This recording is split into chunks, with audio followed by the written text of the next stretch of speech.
July 20 തിങ്കളാഴ്ച ലോക്സഭയുടെ monsoon session തുടങ്ങുകയാണ്. എന്തായിരിക്കും ബഹളം!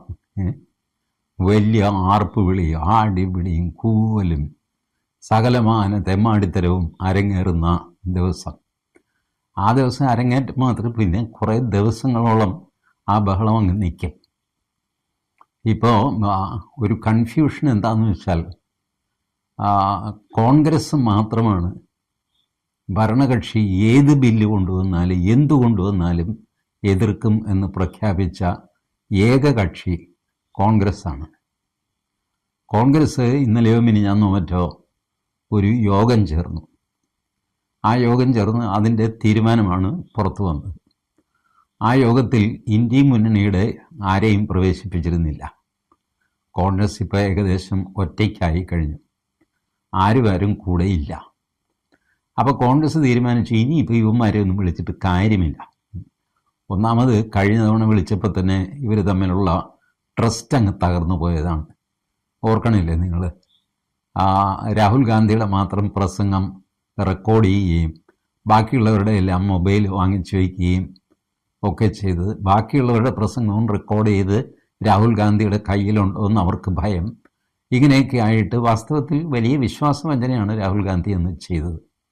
അതോടെ എന്തെങ്കിലും ഇവർ തമ്മിലൊക്കെ ഒരു ട്രസ്റ്റ് ഉണ്ടായിരുന്നെങ്കിൽ അതും പോയി കിട്ടി. അത് രാഹുൽ ഗാന്ധിയുടെ അപക്വമായ, അല്ലെങ്കിൽ കോൺഗ്രസ് നേതൃത്വത്തിൻ്റെ തന്നെ അപക്വമായ ഒരു പെരുമാറ്റമായി. പക്ഷേ അങ്ങനത്തെ തമ്പുരാൻ കളിയാണ് പണ്ട് മുതൽ കോൺഗ്രസ് ശീലിച്ചിട്ടുള്ളത്. തങ്ങളുടെ കൂടെയുള്ളവർക്കൊന്നും വിവരമില്ലെന്നും തങ്ങൾ മാത്രമാണ് സ്വർഗജാതന്മാരായിട്ട് ഭരിക്കാൻ നിയോഗിക്കപ്പെട്ടവരെന്നും ഒക്കെ വിചാരിക്കുന്ന കൂട്ടരാണ് കോൺഗ്രസ്സുകാർ. അപ്പോൾ ഇങ്ങനെയൊക്കെ സംഭവിച്ചതിൽ വലിയ അത്ഭുതമൊന്നുമില്ല. പക്ഷേ ശുദ്ധ മര്യാദകളായിപ്പോയി എന്നുള്ളതാണ് സത്യം. എന്തുവാകട്ടെ, കോൺഗ്രസ് പ്രഖ്യാപിച്ചു, അവരെന്ത് ബില്ല് കൊണ്ടുവന്നാലും ഞങ്ങൾ എതിർക്കും ലോക്സഭയിൽ. അതിപ്പോൾ പറഞ്ഞിട്ട് വേണ്ടല്ലോ, എല്ലാവർക്കും അറിയുന്ന കാര്യമാണ്. നല്ലത് കൊണ്ടുവന്നാലും ചീത്ത കൊണ്ടുവന്നാലും മിണ്ടാതിരുന്നാലും എന്ത് ചെയ്ത് കഴിഞ്ഞാലും ഇവർ ലോക്സഭയും ബഹളം വെച്ച് തടസ്സപ്പെടുത്തിക്കൊണ്ടിരിക്കും. രാജ്യസഭയും അതുപോലെ തന്നെ. അതാണ് കോൺഗ്രസ് എത്രയോ കാലമായിട്ട് ഈ രണ്ട് സഭയിലും ചെയ്തു വരുന്ന പ്രവൃത്തി. അപ്പോൾ അത് ഇരിക്കട്ടെ. അതിനിടയ്ക്ക് ജയറാം രമേശ് ഈ തീരുമാനങ്ങളൊക്കെ പ്രഖ്യാപിക്കുന്നതിനിടയ്ക്ക് ആരോ ചോദിച്ചു, അല്ല സർവകക്ഷി യോഗമൊന്നും സർക്കാർ വിളിക്കുന്നില്ലേ, നിങ്ങളെ വിളിച്ചിട്ടില്ലേ? സർവകക്ഷി യോഗം കൊണ്ട് എന്ത് കാര്യം? ചുമ്മാ അതിനകത്ത് ആരും ഒന്നും കൃത്യമായിട്ട് പറയുകയുമില്ല, ഒന്നുമില്ല.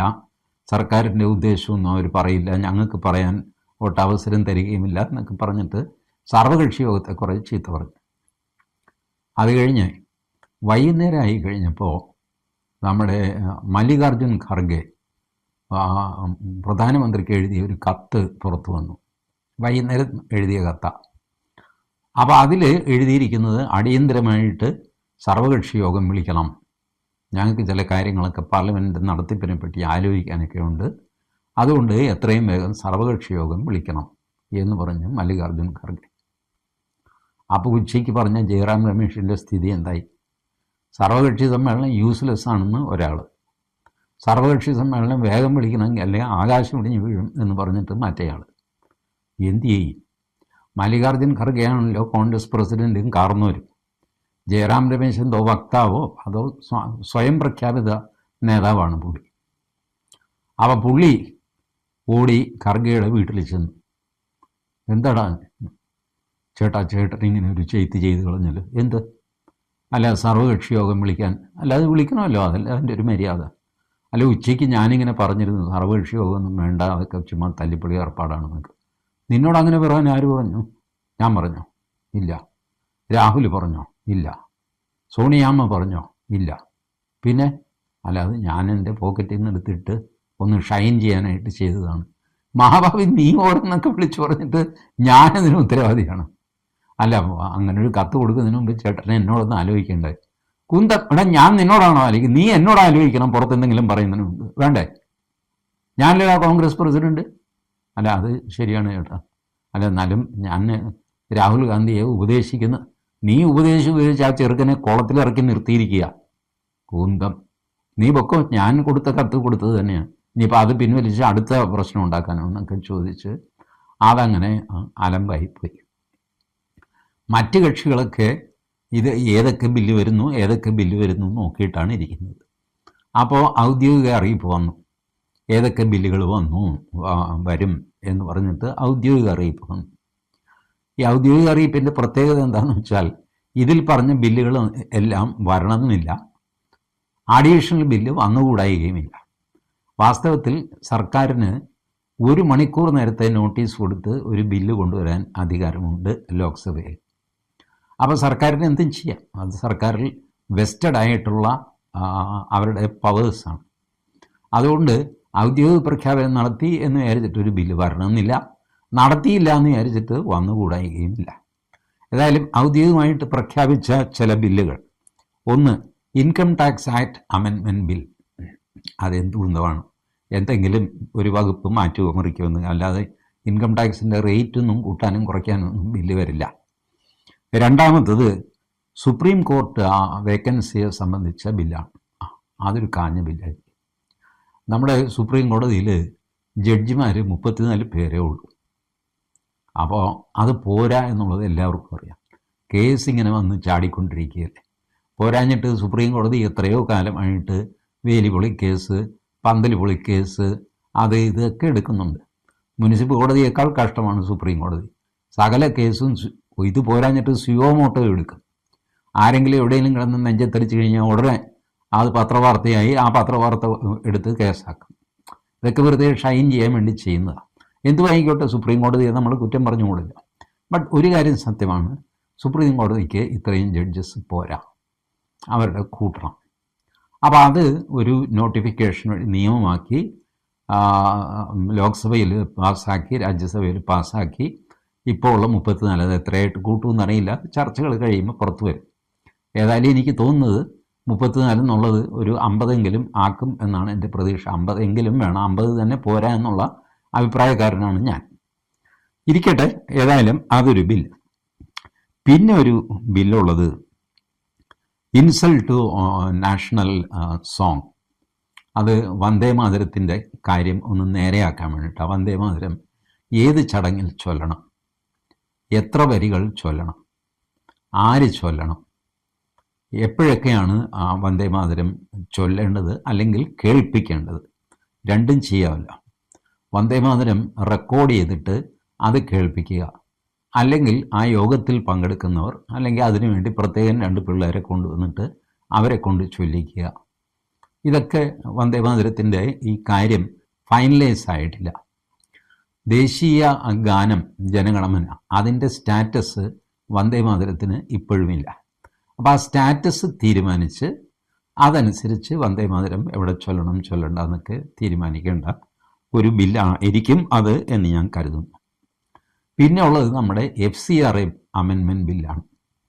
അതിപ്പോൾ ക്രൈസ്തവ സഭകൾ പോലും വലിയ എതിർപ്പൊന്നും പറയുന്നില്ല. കാരണം അവരെതിർപ്പ് പറയാൻ പോയപ്പോൾ അതിനേക്കാൾ വലിയ കലാപം അവരുടെ ഉള്ളിൽ തന്നെ ഉണ്ടാവാൻ തുടങ്ങി. ബാക്കി സഭകളൊക്കെ, കത്തോലിക്ക സഭ ഇച്ചിരി ബലം പിടിച്ചെങ്കിലും ബാക്കി സഭകളൊക്കെ പറഞ്ഞ് എന്ത് പൂക്കത്തിലുള്ളൂ, കണക്ക് ചോദിച്ചു കഴിഞ്ഞാൽ കൊടുക്കണ്ടേ, ചുമ്മാ മതിൽ പഠിപ്പിക്കുന്നു. ഇവിടെ ഇപ്പോൾ നമ്മൾ മാത്രമല്ലല്ലോ FCRA കിട്ടുന്നവർ, ബാക്കിയില്ലേ, മുസ്ലിങ്ങളില്ലേ, മുസ്ലിം ഗ്രൂപ്പ്സിന് ഒരു കുഴപ്പമില്ലല്ലോ. അവരാരും ഒന്നും, സാധാരണ നിങ്ങൾ ആലോചിച്ച് നോക്ക്, ഫോറിനിൽ നിന്ന് കാശ് വരുന്നുവെന്ന് കുറഞ്ഞ പക്ഷം കേരളത്തിലെങ്കിലും നമ്മൾ വിശ്വസിക്കുകയും ഒരുപാട് പേര് പറഞ്ഞുകൊണ്ട് നടക്കുകയും ചെയ്യുന്നുണ്ടാ, പുറത്തുനിന്ന് മുസ്ലിങ്ങൾക്ക് ഇഷ്ടം പോലെ കാശ് വരികയല്ലേ, ഇതാണല്ലോ ഒരു പറച്ചിൽ. അതുകൊണ്ട് അവർ ബിസിനസ് സ്ഥാപനങ്ങൾ തുടങ്ങുന്നു, അവർ സ്ഥലം മേടിക്കുന്നു, കോളേജ് ഉണ്ടാക്കുന്നു, അതൊക്കെ ചെയ്യുന്നു എന്നൊക്കെ പറഞ്ഞിട്ട് കുറ്റം പറയാറുണ്ട്. അപ്പോൾ അങ്ങനെയാണെങ്കിൽ FCRA ബില്ല് വന്ന് കഴിയുമ്പോൾ മുസ്ലിം ഗ്രൂപ്പ്സ്, MES, അവർ ഒരുപാട് പ്രസ്ഥാനങ്ങൾ അവർക്കുണ്ട്, അവരൊക്കെ ബഹളം വയ്ക്കേണ്ടതല്ലേ? അവരൊരു അക്ഷരം മിണ്ടുന്നില്ല. ക്രിസ്ത്യാനികൾ, അത് തന്നെ കത്തോലിക്ക സഭ, അവരാണ് ബഹളം വയ്ക്കുന്നത്. ഇതെന്ത് പരിപാടി? ഇതൊരു ശരിയല്ല എന്ന് മറ്റ് ക്രൈസ്തവ സഭകൾ ഇവരെ ഉപദേശിച്ചു എന്നാണ് ഞാൻ മനസ്സിലാക്കുന്നത്. ഏതായാലും അവരുടെ എതിർപ്പും കാര്യമായിട്ട് ഇപ്പോൾ ഇല്ല. അപ്പോൾ FCRA അമെൻമെൻറ്റ് പാസ്സായി പോകും. പിന്നെ ഉള്ളത് ബർത്ത് ആൻഡ് ഡെത്ത് രജിസ്ട്രേഷൻ ഒരു ബില്ല് വരുന്നുണ്ട്. അത് നിഷ്കളങ്കമായ ഒരു ബില്ലാണെന്ന് തോന്നുമെങ്കിലും അത്ര നിഷ്കളങ്കമല്ല ആ ബില്ല്, മനസ്സിലായോ?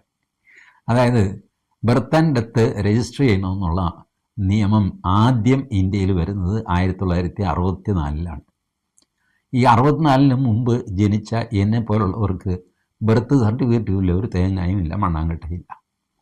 64 ഈ നിയമം വന്നെങ്കിലും ആ നിയമം സംസ്ഥാനങ്ങളുടെ ചുമതലയാണ് ബർത്ത് ആൻഡ് ഡെത്ത് രജിസ്ട്രേഷൻ എന്ന് എഴുതി വെച്ചതിനാൽ സംസ്ഥാനങ്ങളുടെ കയ്യിലേക്ക് ആ പന്ത് പോയി. സംസ്ഥാനങ്ങൾ അനങ്ങിയില്ല. ചില സംസ്ഥാനങ്ങൾ ചെയ്തു, ചിലർ ചെയ്തില്ല.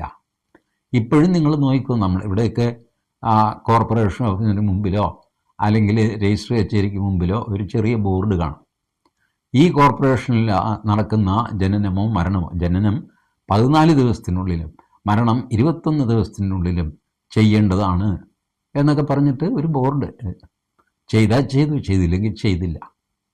ഇപ്പം ബർത്ത് സർട്ടിഫിക്കറ്റ് ഒക്കെ കുറേശ്ശെ കിട്ടാൻ തുടങ്ങി. കാരണം എല്ലാ പ്രസവവും ആശുപത്രിയിലായിട്ട് മാറി. വീട്ടിൽ പ്രസവം എന്ന് പറയുന്നത് ഇപ്പോൾ ഇല്ല. വീട്ടിൽ പ്രസവിച്ചാൽ അതെന്തോ കുറ്റമാണെന്നുള്ള മട്ടിൽ പോലീസൊക്കെ വന്ന് പിടിക്കാൻ തുടങ്ങി. അതെന്ത് പുലിവാലാണെന്ന് എനിക്ക് മനസ്സിലായില്ല. വീട്ടിൽ പ്രസവിച്ചു എന്നുള്ള കുറ്റത്തിന് ഭർത്താവിനെ അറസ്റ്റ് ചെയ്തുകൊണ്ട് പോവുക, ഇങ്ങനെയൊക്കെയുള്ള സംഗതി. ഏതായാലും ആശുപത്രിയിലായ സ്ഥിതിക്ക് റെക്കോർഡുണ്ട്, അവർ എടുത്തു തരും. മറ്റത് ഞാനൊക്കെ ജനിച്ച കാലത്ത്, ഞാനൊക്കെ പള്ളിക്കൂടത്തിൽ ചേരുമ്പോഴുണ്ടല്ലോ, നല്ല രസമാണ്. നിങ്ങൾ ഒരു കേരളത്തിലെ 60 വയസ്സിൽ കൂടുതലുള്ളവരോട് ചോദിച്ചു നോക്കുക, അവരുടെ ഒന്നും ആക്ച്വൽ ഡേറ്റ് ഓഫ് ബർത്ത് അല്ല. ഇവരെ പള്ളിക്കൂടത്തിൽ ചേർക്കാൻ പോകുമ്പോൾ അച്ഛന് തോന്നുന്ന ഒരു ഡേറ്റ് ഓഫ് ബർത്ത്. അപ്പോൾ സാർ പറയും, ഇതാണ് ഡേറ്റ് ഓഫ് ബർത്ത് എങ്കിൽ ചെറുക്കനെ ഇപ്പോൾ ചേർക്കാൻ പറ്റില്ല കേട്ടോ, ഇനി 6 മാസം കഴിയണം. 6 മാസം കഴിയുമ്പോഴത്തേക്ക് പിന്നെ അടുത്ത ജൂണിലല്ലേ പിന്നെ പാഠ്യവർഷത്തിലല്ലേ ചേർക്കാൻ പറ്റുള്ളൂ. അയ്യോ, ഒരു കാര്യം ചെയ്യ്, ഒരു 6 മാസം പുറകോട്ട് പിടിച്ചൊരു ഡേറ്റ് പറഞ്ഞു. ഇങ്ങനെ സാറും ഈ ചെറുക്കൻ്റെ അച്ഛനും കൂടെ ആലോചിച്ചിട്ട് ഒരു ഡേറ്റ് അങ്ങിടും. അതാണ് ഡേറ്റ് ഓഫ് ബർത്ത്. അതുകൊണ്ട് ഒരു 60-ന് മുകളിലുള്ള ആരോട് ചോദിച്ചു കഴിഞ്ഞാലും അവരൊക്കെ പറയും എൻ്റെ ഡേറ്റ് ഓഫ് ബർത്ത് തെറ്റാണ്, ഞാൻ സെപ്റ്റംബറിൽ ജനിച്ച, ഒക്ടോബറിൽ ജനിച്ച, അങ്ങനെയാണ് ഇങ്ങനെയാണ്, പക്ഷേ മെയ് എന്നാണ് രേഖപ്പെടുത്തിയിരിക്കുന്നത് എന്നൊക്കെ പറയും. അപ്പോൾ അങ്ങനെ ജനനത്തിന് വലിയ റെക്കോർഡൊന്നുമില്ലാതെ എൻ്റെ ഒക്കെ തലമുറ അങ്ങനെയാണ് പോയി. 64-ന് ശേഷവും സംസ്ഥാന സർക്കാരുകൾ ഇതിൽ താല്പര്യമെടുക്കാത്തതുകൊണ്ട് അത് വന്നു പോയി. ചിലർക്കൊക്കെ ഉണ്ട്, ചിലർക്കില്ല, ഇങ്ങനെ പോയിക്കൊണ്ടിരുന്നു. ചിലർ സംഘടിപ്പിക്കും, പിന്നെ പോയിട്ട് ഏതെങ്കിലും ആശുപത്രിയിൽ മണിയടിച്ച ഡോക്ടറോട് പറഞ്ഞിട്ട് ഇന്ന ഡേറ്റിൻ്റെ ഒരു സർട്ടിഫിക്കറ്റ് തരണമെന്ന് പറയാം, കൊടുക്കും. ഇതൊന്നും വലിയ ഒഫൻസോ സംഗതിയൊന്നും അല്ല, അങ്ങനെ പോയിക്കൊണ്ടിരുന്നു. ഇത് കഴിഞ്ഞ് 1999 നമ്മളുടെ കാർഗിൽ യുദ്ധം നടന്നില്ല. കാർഗിൽ യുദ്ധം നടന്നു കഴിഞ്ഞപ്പോൾ ഒരു സ്റ്റോക്ക് ടേക്കിംഗ് ഒരു കമ്മിറ്റി, മന്ത്രിമാരുടെ ഒരു കമ്മിറ്റി ഉണ്ടാക്കി വാജ്പേയി. കാർഗിൽ യുദ്ധത്തിൽ എന്തൊക്കെ സംഭവിച്ചു, നമ്മൾ എത്ര കണ്ട് ജയിച്ചു, പരാജയപ്പെട്ടു, പുറം രാഷ്ട്രങ്ങളിൽ എന്താണ് പ്രതികരണം, അകത്ത് എന്തായിരുന്നു പ്രതികരണം, ഇങ്ങനെയൊക്കെ ഒരു റിപ്പോർട്ട് കൊടുക്കാൻ. ഇവർ ഈ റിപ്പോർട്ട് 2001 വാജ്പേയി സർക്കാരിന് കൊടുത്തു. അദ്ദേഹത്തിൻ്റെ മന്ത്രിമാരുടെ തന്നെ ഒരു കമ്മിറ്റിയാണ്. അവർ ആലോചിച്ച് പിടിച്ച് ഒരുപാട് പേരെ കൺസൾട്ട് ചെയ്ത് പട്ടാളക്കാരോട് നാട്ടുകാരോടൊക്കെ ചോദിച്ചാണ് റിപ്പോർട്ട് ഉണ്ടാക്കിയത്. ആ റിപ്പോർട്ടിൽ അവർ പറഞ്ഞു, നമ്മുടെ രാജ്യത്തിൽ നമ്മുടെ ആൾക്കാരാരാ, പുറത്തുള്ളവരാരാ, അന്യരാരാണ് എന്ന് തിരിച്ചറിയാൻ പറ്റുന്നില്ല. അതുകൊണ്ട് national registration of citizenship, national register of citizenship, NRC, ഇത് ഉണ്ടാക്കണം. NRC ഉണ്ടാക്കാൻ എന്ത് ചെയ്യണം? പോപ്പുലേഷൻ രജിസ്റ്റർ ഉണ്ടാക്കണം. പോപ്പുലേഷൻ എന്ന് പറഞ്ഞാൽ ആരൊക്കെ ഇവിടെയുണ്ട്, മൊത്തം എത്രയുണ്ട്, അതാദ്യം കണക്ക് കൂട്ടണമല്ല. എന്നിട്ടാണ് അതിൽ എൻ്റെതെത്ര അന്യൻ്റെതെത്ര എന്ന് തീരുമാനിക്കുക. അപ്പോൾ മൊത്തക്കണക്കെടുക്കണം. മൊത്തക്കണക്കെടുക്കാനായിട്ട് സെൻസസ് വേണം. സെൻസസിലാണ് മൊത്തക്കണക്ക് കിട്ടുന്നത്. അങ്ങനെ പോയി നിർഭാഗ്യവശാൽ വാജ്പേയി സർക്കാർ താഴെ വീണു. മൻമോഹൻ സിംഗ് സർക്കാർ വന്നു. മൻമോഹൻ സിംഗ് വന്നു കഴിഞ്ഞപ്പോൾ പറഞ്ഞു, ഈ ഇവിടെ ഒന്നും ആവശ്യമൊന്നുമില്ല, എന്തിനാ ഇപ്പോൾ റെക്കോർഡ്, സിറ്റിസൺ അത് കാർഡും ID കാർഡും ഒന്നും വേണ്ട, അതിന് നമുക്ക് ആധാർ കാർഡ് ഉണ്ടാക്കാൻ പോവുകയാണെന്നൊക്കെ പറഞ്ഞു. അങ്ങനെയാണ് ആധാർ കാർഡ് ഉണ്ടാക്കുന്നത്. ഈ സാധനം NPR-ഉം NRC-യും ഭരണത്ത് വെച്ചു. 2009 അധികാരത്തിൽ വന്നു കഴിഞ്ഞപ്പോൾ അന്നത്തെ കോൺഗ്രസ്സുകാരെല്ലാം സോണിയാഗാന്ധിയോട് പറഞ്ഞു, അമ്മച്ചി ഇങ്ങനെ ഇപ്പോൾ രണ്ടാമത് നമ്മൾ അധികാരത്തിൽ വന്നു, പക്ഷെ മൂന്നാമത് അധികാരത്തിൽ വരുമെന്ന് ഉറപ്പില്ല. അല്ല, അതിനെന്ത് ചെയ്യണം? അതിനൊരു കാര്യം ചെയ്യണം. നമുക്ക് വോട്ട് ചെയ്യുന്നത് കൂടുതലും ബംഗ്ലാദേശിൽ നിന്നും പുറത്തുനിന്നും ഒക്കെ വന്നവരാണല്ലോ. അവരെയൊക്കെ റെഗുലറൈസ് ചെയ്യണം. ശരി, അതിനെന്ത് ചെയ്യണം? അതിന് നാഷണൽ പോപ്പുലേഷൻ രജിസ്റ്റർ ഉണ്ടാക്കണം. എന്നിട്ട് അതിൽ നിന്ന് NRC ഉണ്ടാക്കണം. അപ്പോഴേ നമ്മുടെ വോട്ടർമാർ ഇവിടെ സ്ഥിരമാകുകയുള്ളൂ, ഇവിടുത്തെ പൗരന്മാരാകുകയുള്ളൂ. ഓ, അങ്ങനെയാണോ? അപ്പോൾ NPR ഉണ്ടാക്കാൻ എന്ത് ചെയ്യണം? അതിന് സെൻസസ് വേണം. അങ്ങനെ 2011 സെൻസസിൻ്റെ ഫിഗർ എടുത്തു, ഒരു NPR തല്ലിക്കൂട്ടി അവരുണ്ടാക്കി. അപ്പോൾ ഒന്ന് ശ്രദ്ധിക്കണേ, നാഷണൽ പോപ്പുലേഷൻ രജിസ്റ്റർ ആദ്യം ഉണ്ടാക്കിയത് മൻമോഹൻ സിംഗ് സർക്കാരാണ്. പക്ഷേ അത് NRC ആക്കാൻ അവർക്ക് പറ്റിയില്ല. അതിനിടയ്ക്ക് വന്നു തിരഞ്ഞെടുപ്പ്, മൻമോഹൻ സിംഗ് ഉരുണ്ടു വീണു, നരേന്ദ്രമോദി വന്നു. നരേന്ദ്രമോദി വന്നു കഴിഞ്ഞപ്പോൾ NPR, ഇതെന്തൊന്ന് NPRയുടെ അത് കണ്ടപത്രാദിയെല്ലാം എഴുതി വെച്ചിരിക്കുന്നു, ഇത് റിവൈസ് ചെയ്യും. ചേട്ടാ, ഇത് റിവൈസ് ചെയ്യണമെങ്കിൽ സെൻസസ് വേണം. ശരി, അപ്പോൾ സെൻസസ് എടുക്കും. അപ്പോൾ ആ സെൻസസും പിന്നെ അതിനനുസരിച്ചുള്ള നാഷണൽ പോപ്പുലേഷൻ രജിസ്റ്ററും ഇപ്പോൾ ഉണ്ടാക്കിക്കൊണ്ടിരിക്കുന്നു. അത് കഴിഞ്ഞാൽ അടുത്തത് NRC ആണ്. അപ്പോൾ ഇതിന് അടിസ്ഥാനപരമായിട്ട് വേണ്ട ഡോക്യുമെൻ്റ് ബർത്ത് സർട്ടിഫിക്കറ്റാണ്. എവിടെ ഇയാൾ ജനിച്ചു ഇത് നോക്കണമല്ലോ. കാരണം നമ്മുടെ നാട്ടിൽ 2 ആൾക്കാരുണ്ട്. ഒന്ന് നാട്ടിലെ പൗരന്മാർ, വേറൊന്ന് നാട്ടിൽ താമസിക്കുന്നവർ. നാട്ടിൽ താമസിക്കുന്നവർ മുഴുവൻ നാട്ടിലെ പൗരന്മാരല്ല. നാട്ടിൽ ഒരുപാട് പേര് താമസിക്കും. ശ്രീലങ്കയിൽ നിന്ന് പഠിക്കാൻ വന്ന പിള്ളേർ, അവർ നമ്മുടെ നാട്ടുകാരാണോ? അല്ലല്ലോ. അമേരിക്കയിൽ നിന്ന് ഒരു സായിപ്പ് ഇവിടെ വന്നിട്ട് ജോലി ചെയ്യുന്നു, അയാൾ നമ്മുടെ നാട്ടുകാരനല്ലോ, പക്ഷെ താമസം ഇവിടെ നമ്മുടെ നാട്ടിലാണ്. അപ്പോൾ താമസിക്കുന്നവരെല്ലാം നാട്ടുകാരല്ല, സിറ്റിസൺസ് അല്ല. സിറ്റിസൺ വേറെ, റെസിഡൻറ്റ് വേറെ. അപ്പോൾ ഇത് വേർതിരിച്ച് മനസ്സിലാക്കി NPR ഉണ്ടാക്കി, അത് കഴിഞ്ഞ് NRCക്ക് പോകണം. അങ്ങനെ ചെയ്യണമെങ്കിൽ ബേസ് ഡോക്യുമെൻ്റായ ബർത്ത് സർട്ടിഫിക്കറ്റ് കിട്ടണം. എന്നെ പോലുള്ളവൻ്റെയൊക്കെ ബർത്ത് സർട്ടിഫിക്കറ്റ് കിട്ടുമോ? കിട്ടില്ല. പണ്ട് എൻ്റെ അച്ഛൻ കൊടുത്ത ബർത്ത്ഡേ ആണ് എൻ്റെ ബർത്ത്ഡേ.